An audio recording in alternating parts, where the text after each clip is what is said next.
Hey guys, and welcome back to another very exciting Facebook tutorial. I'm going to be showing you how to make more friends and how to fool everyone into thinking that you have a better life than you do. That's not entirely true, but we should be friends, mind you. I think that's a great idea. Then we can like each other's photos and shit, and we can share our experiences. It's going to be amazing. So let's jump into DaVinci Resolve, and I'm going to be talking about how I got from, say, this shot to this. So it's the same shot obviously, but what I've done is enhance certain features of this young man's face, and also played with things like contrast and color, and the results, dare I say, are magnificent.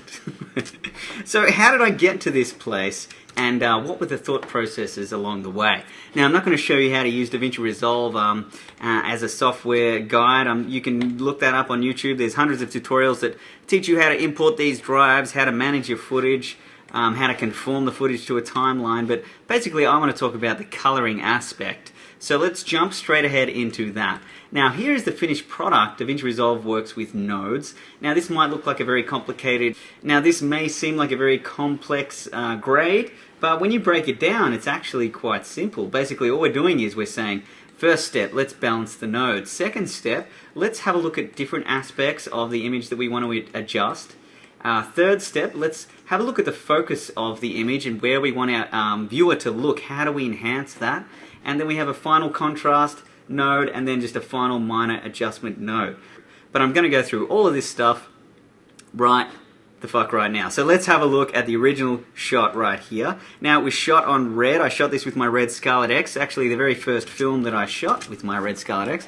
And if we have a look at the clip properties here, you can see that we, by default, the way I shot this was with red color 3 science and a gamma curve of red gamma 3. Now what the hell do these things mean? Well, the color space is referring to red's interpretation of the color from the sensor. So when you press record, you're going to be recording or decoding the raw data into this specified color range, which Graham from Red has created and his team. Now this is their best, most latest color science, which is red color 3.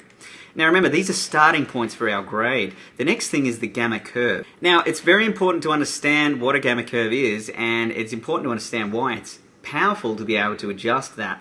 So when you're shooting raw, you have the ability to change this gamma curve. Basically, a gamma curve is designed to make the image look good straight out of the box. The gamma curve gives the flat-looking raw data contrast, saturation. It gives the image a much more pleasing look to start with. But because we're grading this image, I want to be in charge of that gamma curve. I want to be the one who creates that look. So it's ideal to actually shoot and record in a gamma curve that's much, much flatter than this, because what this is doing is actually already crushing out detail. Even though it's quite a flat looking image, if we go to the decode using clip instead, and I change my gamma curve to red log film, look how much flatter it is again. That actually looks terrible, doesn't it? But the beauty is it's giving us more control, because we are the masters of this color. We want to start from the very beginning. We don't want the camera to do virtually anything in terms of the aesthetics of the image other than give us the most information possible. So that's why people talk about shooting flat, and that's exactly what we've just done here. Thanks to the ability of RAW, we have changed our gamma curve to red log film. Now I do suggest using red color 3. So here we have a good starting point, but what do we do creatively to make this shot really sing? Because if you compare these two shots, they're vastly different. So the first thing we do is we look at the contrast of the image. Is there a black point in this image? I don't think there is. It looks very washed out to me. There's no pure black in here. Now you might think under this little collar here, or maybe that black stripe there is pure black, but hold on a second, let's compare it to this black here. That's pure black. So we actually have no pure black. Now I'm just using these as a guide here, but what if we need to scientifically prove that we have no pure black? So let's right click on our image and go to show scopes. Now what we're going to do for the most of this tutorial is just be using the waveform monitor. So what I'm going to do is go to this top left hand scope and click on this little rigid button, change that to waveform, and now if I click on 1 up, it'll just show me the waveform, which is slightly bigger too. We can enlarge that to give us even more definition, which is great. Now we're talking about creating a black point, and if we look at the information that lies on this graph, 0 representing pure black and 1023 representing pure white, we can see that most of our image lies in the center. There is no pure black, there is no pure white. We need to expand our contrast. So what we're going to do that is jump over here to this little wheel, and we're going to play with our color wheels. Now our three-way color corrector, our color wheels, are broken up into 3 sections. No surprise there. Each section, lift, gamma, gain, represents, basically, if you just put it in layman's terms, lift represents your shadows, gamma represents your midtones, and gain represents your highlights. So shadows, mids, and highlights. Now each wheel can play with the color of each portion of that image, so the color of the shadows, the color of the midtones, and the color of the highlights. But we also have this little slider down here which allows us to move those values around. Now what we want to do first is grab our lift and slide it to the left and drop all of our information down to the bottom of the screen. So now you can see right here that we actually have a pure black point. And my guess is that this portion of the image, if we use this as a guide of our visual representation, if we overlaid this graph onto this image, it actually represents everything you see in proportion. In other words, if we jump across this much from left to right and jump across this much from left to right, you can see that there is a pure black point right here. So if we could overlay that on there, that would be cool to demonstrate that.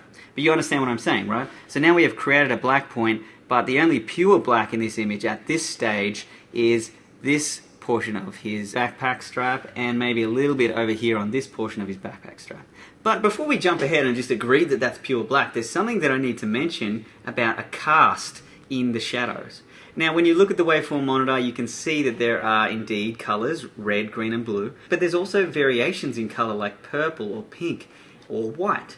Now what does this mean? Well, it means that when these colors of light overlap each other, if they overlap at all exact equal proportions, the light actually turns white, which means this is a pure white or / grey neutral light shining through. So when all red and green blue channels match, they turn white. This is really important to understand because when you look at the shadows, you'll notice that they're actually blue and green, and the red is sitting much higher. So when you're balancing an image, first we want to create contrast, but we also want to keep note of the color cast that lies within those shadows. So how do we adjust that? Well, let's jump straight to our color wheel this time, and let's slide it around and just look what happens to those shadowy colors. What we want to really do, if we really wanted to balance out these shadows, is we want them to be white. So if we just slide them around a little bit,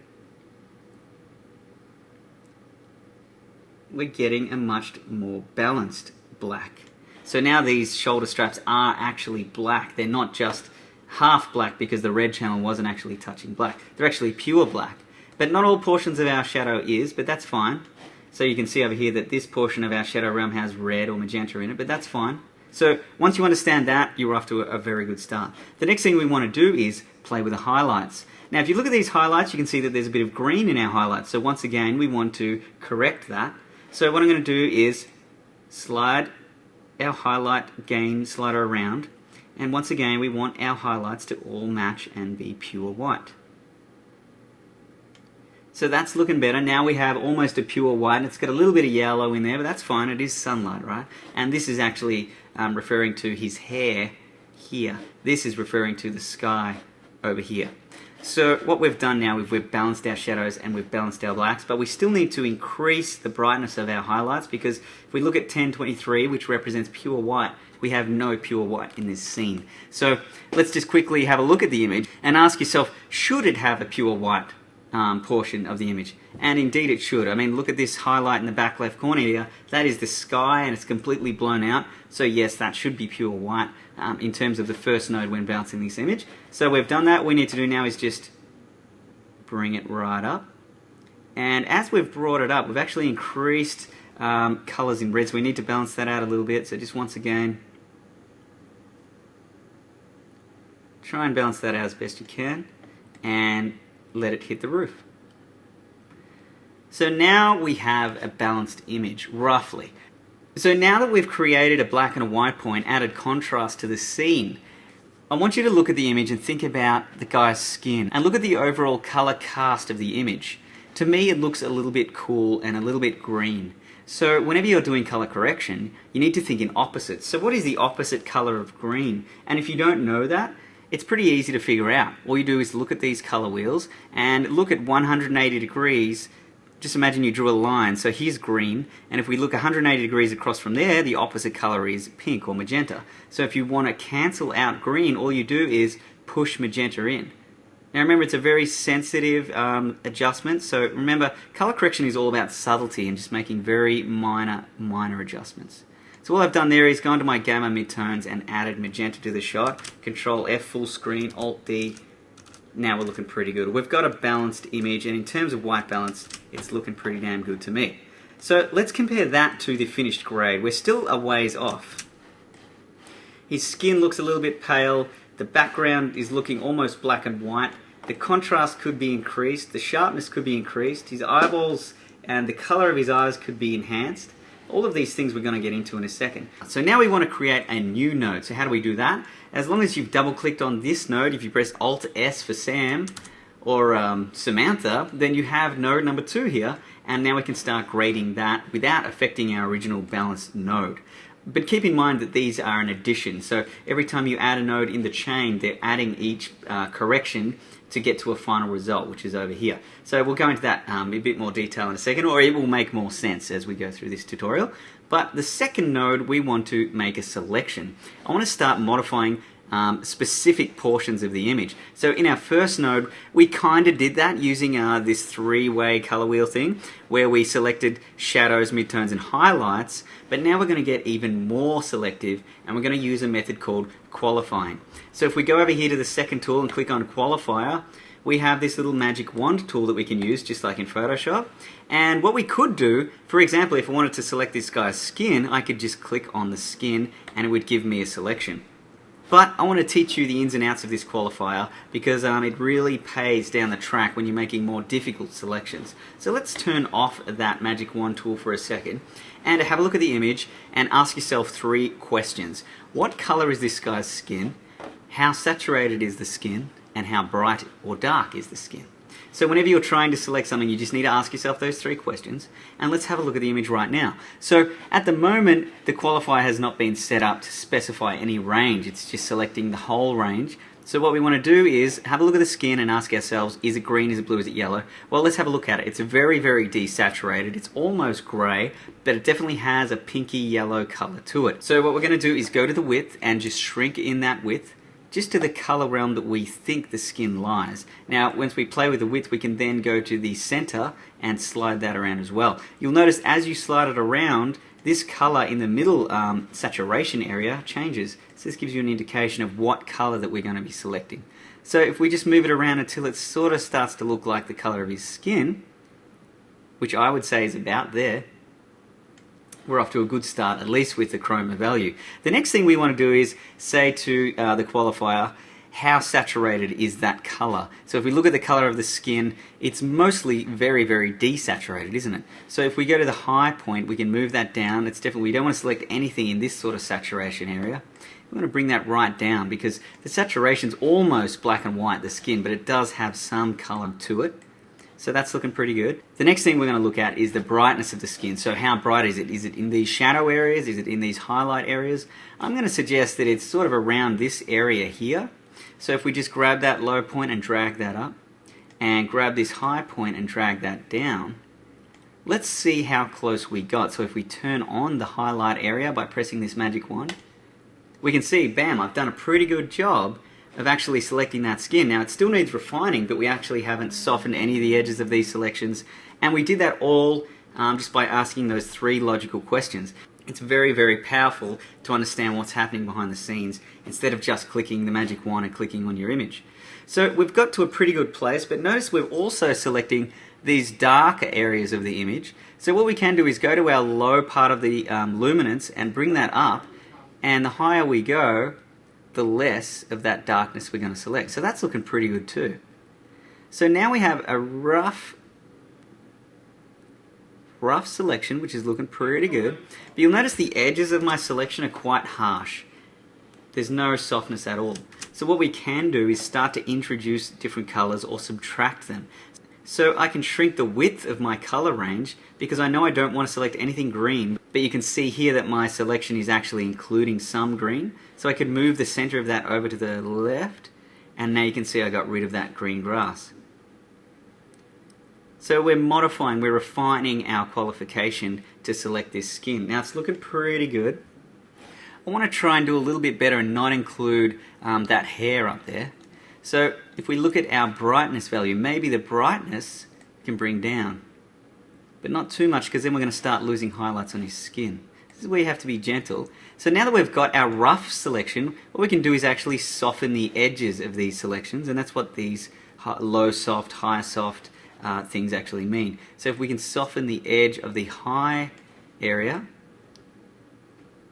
you can see now we're getting a much nicer selection, sort of just getting the skin. The next thing we could do is actually soften the whole mask itself. Now we go to this blur radius here and we can just increase that. And as you can see, if we go to 100, it's blurred it quite considerably. And that's looking pretty good. If we press play, you can see that we've selected the skin and pretty much nothing else. That's a great place to start. Now, to help us refine that selection, I actually do want to include a little bit more of this shadow detail in here in my selection, because that is part of the skin. So what I might do is just lower the luminance values a little bit more. But now remember, we're starting to introduce portions of the image we don't want. So how do we fix that? So what we could do is, in combination with our qualifying, we can use a mask as well. So let's go to the mask or the window tab, and let's just click on this circle. And now you can see that our qualification still remains, but it's only focusing inside of this circle. So I'm just going to reshape this just to match. And you know what? That's looking pretty good. We don't have to worry about those shadow areas, although we do have a few here that we've got to be careful of. So this might be a case of actually not using a circle, but using this Bezier tool instead. So then we can just make a custom shape, like so.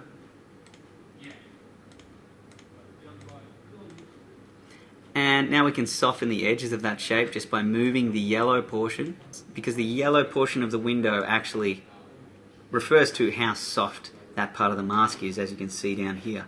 So the further away the yellow is to the green, that is how soft the selection is going to be.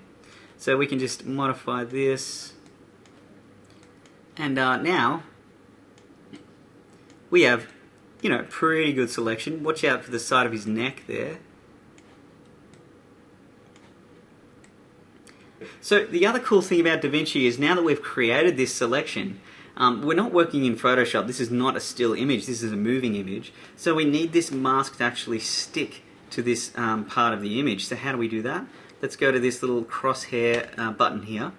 And now if we just press play, it's going to analyze the scene and try and keep this mask stuck to this guy's face, which is awesome. But what I've found is, depending on the shot, if this guy's not moving towards or away from the camera, right? So we don't need to include a zoom analysis. So let's turn zoom off.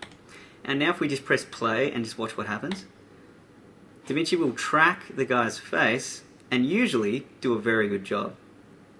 So we might need to refine it a little bit, but if we just let that go, it's keyframing our mask for us, which is fantastic. So now we can just drag our cursor back to the point we pressed forward, and now we want to track in reverse, so let's press backwards from there.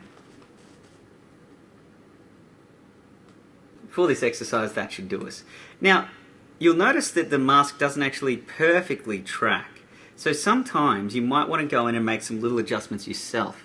So for example, where his face sort of crosses, his cheek crosses the mask there, I might want to make a little adjustment to that and keyframe it myself. So what I'm going to do is go back to where it's not crossing, which is there, and make sure I've double clicked on node number 2, which is this node, the one we're working on.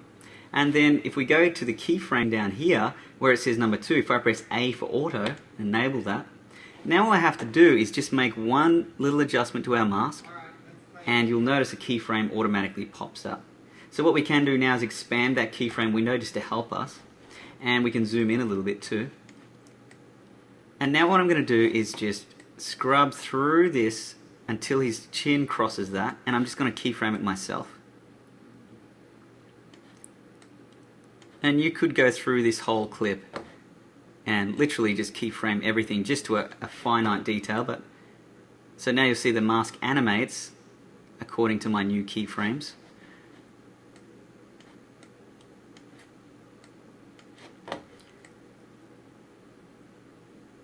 And just have a look at anything else that might need a little bit of attention where the tracker didn't do the best job. It's looking pretty good. Excellent. So I've just had a beer and a latte pretty much at the same time. So now we're ready to change the color of this guy's skin. And the beauty is, because we've made an animated selection, let's just press Shift H to get rid of the highlighted portion. And we can turn off the mask literally just by going over here and just going none. Now we can actually just play with this dude's skin. Check it out. And the cool part is it animates no matter where he goes. So we have the power to create selections like that. It is a little bit fiddly when you first start, but once you get used to this, the 3 questions and playing around with keyframes, although I do hate DaVinci's keyframes, once you sort of get a grasp on that, this stuff becomes a lot quicker and yeah, not so painful, maybe like the last 10 minutes was. So I'm sorry this tutorial is such a long and detailed one, but I really did want to put a lot into it, and since it's my first official, I guess, proper tutorial for DaVinci, I just did want to cover a lot. So next thing we're going to do is make another selection. I'm not actually going to modify the skin at this stage, I just know that it's there ready to play with. When I first started using DaVinci, I just logically thought if I wanted to make a new selection, I would just literally press Alt-S and create a new node. And then, for example, if I did want to select this guy's eyes, maybe I would just grab a mask and just quickly shrink that down, rotate it a little bit, and then grab my qualifier, use the magic wand, click on his eye, and, you know, adjust accordingly. And here we have his eyes, right? It's pretty bad and rough job we've done here, but you get the idea. So we've adjusted his eyes, and that should animate as long as we track that mask. But the point I'm trying to make here is that I've made a selection after the other selection. I've linked these 2 selections, but what is happening here in DaVinci is, like I said earlier, each node is an addition of the previous node. So this selection is gathering information based on what happened before it. Now the problem with that is, sometimes I want to create a selection within inside of that skin, and sometimes maybe my skin selection actually did select his eyeballs somewhat. So what if I wanted to make multiple selections on this guy's face, but not in succession with each other? Is that even a word? It is now. Well, there is a way to do it. So what I'm going to do is just delete that second one, and instead of making a new node after this skin node, I'm just going to go up to, make sure I double click on the skin, go up to nodes, and this time I'm going to go add parallel node.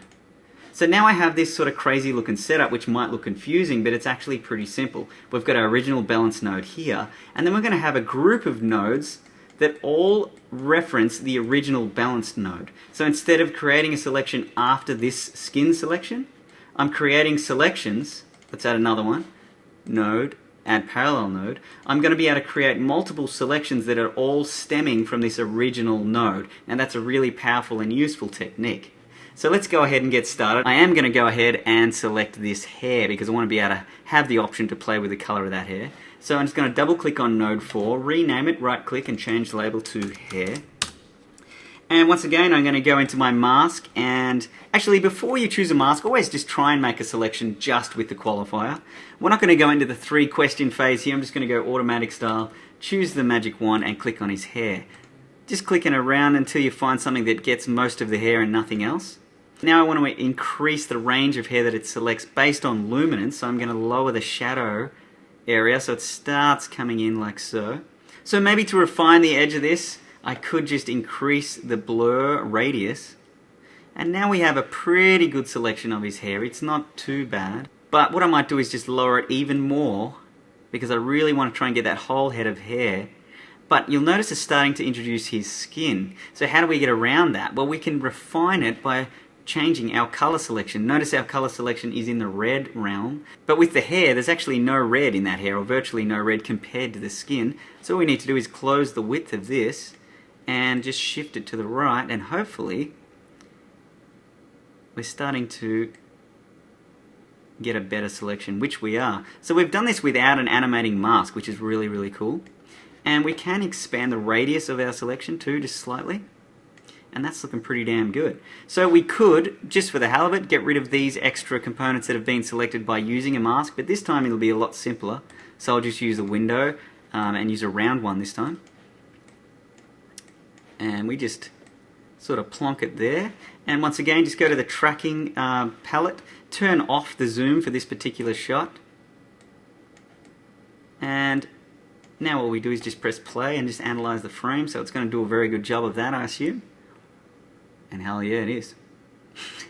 So, once you've tracked that, just go back to the starting point where you started tracking, and you can just always go reverse as well and just track backwards. So just for the sake of this tutorial, I'll just use this sort of inner section here. Keeping in mind though that if your subject does walk off the frame, that's usually when the tracker stuffs up. So how do you combat that? Well, this is where you need to do your own specific keyframes. So for example, at the end here, the tracker would most likely stuff up and need a little bit of help. So what you would do is, you go to that end frame just before he walks off, and you need to double click on the layer that you want to keyframe, which is number 4. Go down to number 4, enable auto keyframes. Just move the mask slightly, and a keyframe should pop up down here. And then just scrub through the timeline until he walks off shot, and just drag your mask manually. So if we scrub through this now, you'll notice the mask is animated between those 2 points. And then you could go to the middle and just refine it a little bit. And just refine it again. And again. And there we go. So not only did we use the tracker to help track most of the shot, but in problem scenarios like that, you just need to enable auto keyframing and do it that way. So now that we have our hair tracked and our skin tracked, we're looking pretty good. Let's jump straight on to the next one. And this time I'm going to select his eyeballs. So I'm just going to zoom in here. And once again, I'm just going to create a mask straight away. And just shrink that down. Just so it's only just like a pair of sunnies, really. Because we're going to use a qualifier to help us. So once we've done that, you could just go straight to your tracking and just start tracking. See how it goes. So it should do pretty well. It's nice high contrast, good detail. The tracker should be fine sticking on those eyeballs. It seems to be doing a good job there.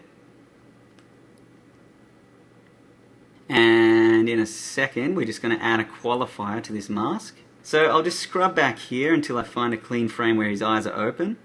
And now I'm going to go to the qualifier window, click the magic wand, and just click on one of his eyeballs. And just click around until it grabs most of what you're looking for. And then we may need to go in and refine it a little bit. And then we could just go into our mask and just shrink it down a little bit, because that tracking data will maintain. So that's looking not bad, not bad. So let's right click, change label, call it eyes, and if we press Shift H and we just change the view to none, now you can see that I can increase the brightness of his eyes. I mean, I haven't done the best selection there. Put some blue in there. And if I press Ctrl D and turn that on and off, you can see what I'm doing there. So obviously we can do a better job, but you get the idea. Now the beauty is that all of these selections, the skin, the hair, the eyes, are all based off this original balanced image. So they all have full data to be able to track from and key from. Now this parallel node here actually isn't very useful for us in this particular example, but it's absolutely necessary for this setup. So basically we have our balance node on the left, our parallel node on the right, and now before we go any further we need to add another node. So now we have our group of selections. There's one more selection I need to create, and that is the shirt. Just because I feel like the shirt is a little bit lacking, it looks a little bit grey or blue, and I really want to make it white and crisp. So I'm going to create one more selection. So if we just double click on the top layer and we go nodes and add parallel again, then we'll have an extra one there. Right click on that and just call it shirt. and double click on that node, go to our qualifier, click on the magic wand, same stuff, and just click on the shirt. Now straight away DaVinci's done a pretty good job there. It's going to increase the highlight range. And if we turn the hue off, let's just see what happens. Now what I'm going to do is actually draw a mask around the shirt, but in some instances, this is why it's handy to understand this 3-question system: what color, how saturated, how bright. Because when you're making a selection, sometimes you actually don't want to include color information. For example, this shirt, it's mostly luminance, and for me to get a clean key, I need to actually tell it turn off the hue, and now you can see I've selected the edge of that as well, which is great. The only problem is now I'm selecting all variations of saturation and luminance, which does include the color red. So what are we going to do about that? Well, I'm just going to draw a mask around it, and that's going to help our selection. But I am going to just increase this high range all the way to the top. So then I'll just go to our mask, and I'm going to use the Bezier tool this time and just draw a nice, when I say nice, a quick matte around that. And yeah, just refine that a little bit. And what I could do is just increase the blur radius. And you know what, I am going to reintroduce that hue and just try my best to not select the skin, but try and get as much of that shirt as I can and just soften it even more. So that's not too bad at all. So we just need to track that matte now, so I'll just press Analyze Forward, and DaVinci's going to do an amazing job of that. Little things like this is really what brings color correction to life. It's what don't you like about the shot? That's the first thing I do. I look at it after my balance. I'm like, yeah, the skin doesn't look so good. The hair could be different. The white shirt's not crisp enough. The eyes aren't bright enough. So if you look at things like that, think about what you want to change. It's just awesome to be able to actually go ahead and do that. It's really rewarding when you get the result that you hoped for. So hopefully this tutorial is going to help you with that. So there I've analyzed forward. I'm just going to quickly analyze back as well. And alright, so that's looking pretty good. Let's just pause that there. Press Shift H. And yeah, so now we have the shirt, the eyes, the hair, and the skin. This is really, really cool. So I'm just going to reset those eyes because I did play with those before. But we actually haven't done anything since our balanced grade, although we are very prepared to do so. What we're going to do now is, well, I'm actually not going to change any of these things just yet. I'm going to add one more node outside of this parallel node. Now this node is going to be called my contrast node.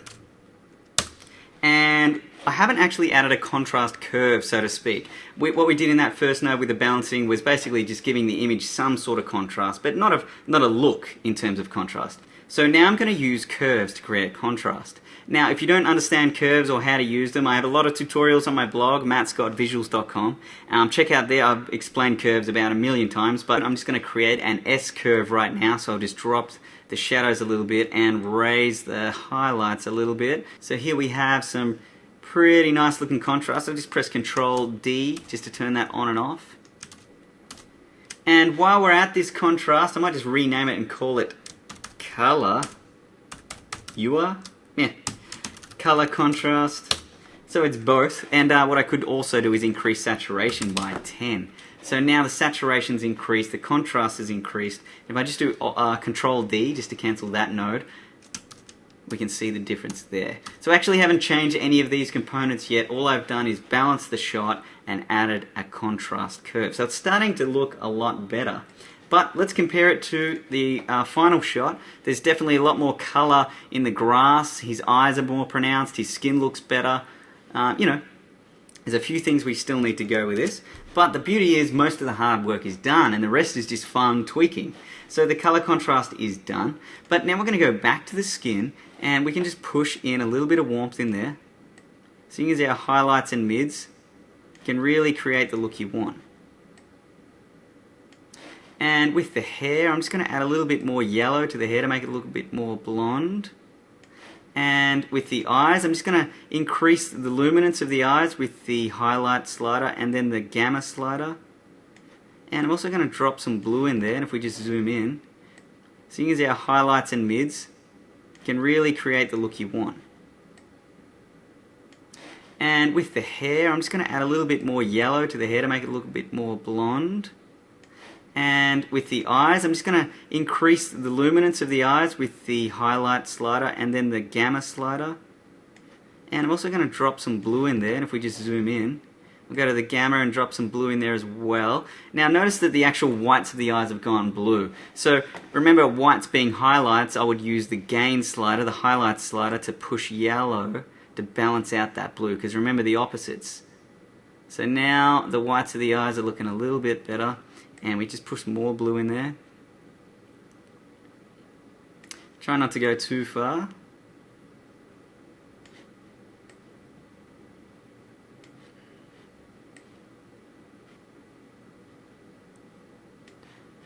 And if we look at the before and after, I just might go back to the skin and, you know, I think it's just a little bit magenta. I'm just going to put a bit more yellow into that. Now I'm going to jump down to the shirt and I'm just going to increase the brightness of the shirt using the gain. Remember, it's all about subtlety. And I'm just going to push a bit of yellow into that as well, just to warm it up a bit. Now if we press Alt-D, that's going to disable all nodes. So Alt-D will show you the original shot. And you can see we've come quite a ways. But the beauty is we have a lot of control here. This setup really, really works. Now, what if I wanted to affect everything outside of a selection? The way DaVinci works is it's really powerful. Let me just demonstrate with a single node here. So I've just added a new node. And I'm just going to add a mask here. So here's a mask. Now, if I made that dark just by dropping a curve in there, you can see that the inside of the mask is dark. But what if I wanted to maintain that correction, but then add a correction outside of that same mask? Well, then all I do is right-click and go Add Outside Mask, and now you can see these two little, there's a dotted line there plus a solid line. So these nodes, 8 and 9, are linked. 8 is the inside and 9 is the outside. So now we can make 9 brighter or darker, so that's how that works. So the reason I brought that up is, let's delete those two nodes. I want to go to the skin node now, and I'm going to add an outside node to the skin. So basically everything outside of this skin, I want to add a blue tinge to the shadows. So we can go right click, add outside node, and you can see this little outside node that lives up here. And I'm just going to rename that and call it Cool Shadows. And basically just jump straight for the color wheels, go to the lift or the shadows area and just push blue into it. Now remember, just be very gentle and subtle about it. We could also drop the brightness of that. And if we just go Control D, you can just see the before and after there. So I just think that looks pretty cool. Finally, what we're going to do is add what I call a focus node. So if we go Alt-S, so double click on the last node, go Alt-S for Sam or Samantha, and what we're going to do is just draw a simple mask around this guy's face, but I'm going to soften the absolute shit out of it, like so. And this is almost going to be like a vignette. But basically on the inside of that mask, I'm just going to increase saturation by 3 or 4. I'm going to go to my sharpness and I'm just going to add a little bit of sharpness. With the sharpness, the way it works, sharpening and softening, anything in the middle at 50, that means that there is no sharpness or softening happening. Anything above 50 is absolute softness. As you can see there, it's completely defocused in the middle now. And anything below 50 is sharpening. So now you can see that it's very, very sharp, and it starts to introduce artifacts if you're not careful. Generally speaking, with red footage, I don't really like to go above, say, 46.46 sharpening, and even that's quite extreme. But you can see what it's done there. I've added sharpness and a bit more saturation just to the center. If we press Shift-H, you can see this is the area that I'm affecting. And then on the outside of that node, I'll go right-click, Add Outside Node. On the outside of the node, I'm just going to go straight for my curve and just drop exposure a little bit. And while we're there, even though we have a super shallow depth of field, I'm just going to go to my blurring sharpening tool and just add a blurriness of about 3. It's really going to force our viewer to look where we want them to look. Now, don't forget we have to track these masks. So we go to our tracking tab and we just press play forward. Now, the beauty of using the inside-outside method is you only have to track once, because the outside node obviously affects everything outside of this mask regardless. So if this is tracked, then you know that your outside node is tracked as well. So once you've done that and tracked backwards as well, you can see that we've got a pretty good looking grade. And obviously the beauty about this method, or the way of using DaVinci like this, is that you can change whatever the hell you want. So keeping this in mind, this is not the best way to do it, it's not the only way to do it, this is just a way that I find works really well. And it doesn't work for every shot either. So you really have to get good at mastering this qualifier tool, animating masks and things like that. But also just get good at looking at image and thinking, what is going to look good? What can I enhance in this shot? And even now when I look at it, I feel like his face could do with a little bit more light. So we could in fact go back to this number 9 node, click on the mask, shrink it down a little bit, and actually just increase brightness there. Just a tad. And that's looking pretty damn good. So yeah, that pretty much wraps up my tutorial. Hopefully this was really helpful for you guys. DaVinci Resolve is a little bit daunting when you first jump in, but once you start understanding nodes and the power of nodes, but also understanding these simple tools and how they can really, give you a lot of flexibility and freedom with color, you're going to really start enjoying it. And it's actually a really empowering process to learn color correction, especially since, a lot of cameras are going RAW these days. If you don't understand how to get the most out of your image in post, you're going to fall behind. So not only is it good to stay ahead of the game, but like I said, it's also very rewarding. So check out my blog, be friends with me on Facebook, and yeah, there'll be more tutorials to come. Thanks for listening. My name's Matt Scott, and I'll see you next time. And while you're on Facebook adding me, why not type in Sissy Boy, and in brackets short film, and check out the work of Cameron McCulloch. He's the writer-director and good friend of mine who is the man behind the film. So go and check out their page, like it if you like it. I think it's jumping around festivals as we speak. But yeah, it was a lot of fun to shoot. So it'd be great to get your support. Indie filmmakers, unite. And what the hell, while you're on Facebook, type The Ninja Movies and check out the film I'm shooting right now. I think we're 8 days into principal photography. It's a 33-day shoot, feature film about ninjas. Who the hell doesn't like ninjas? If you don't like ninjas, you're probably a samurai or something like that. But anyway, I'm having an absolute blast shooting this film. And yeah, back to work tomorrow. I've had 3 days off.